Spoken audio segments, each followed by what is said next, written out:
5 знака, че той е съдбата ти и не го осъзнаваш. Време е да разбереш дали мъжът до теб е този, който наистина е предназначен за теб. Гледай до край и последният знак наистина променя съдби.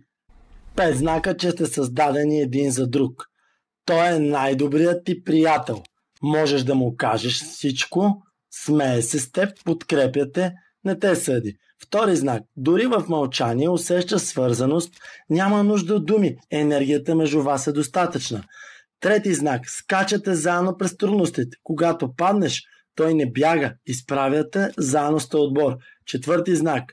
Уважавате се дълбоко, не е нужно да се доказвате един на друг. Приемате се такива, каквито сте. Ето го и петия най-важен. Растете заедно. Той не те спира, той те вдъхновява. Развивате се, подкрепяте се, заедно в мечтите напред. Точно този знак всички го пренебрегват. Ако мъжът до вас има тези качества, не го пускайте, но ако ги няма, не си губете времето, моля ви се, кралици. Пишете ми съдба в коментарите, ако искате да разберете дали мъжът до вас е точно този. Последвайте ме, абонирайте се за канала и станете част от първата и единствена система в България за дълбока женска трансформация, скъпи дами. Очаквам ви. Системата е Master Ya Show.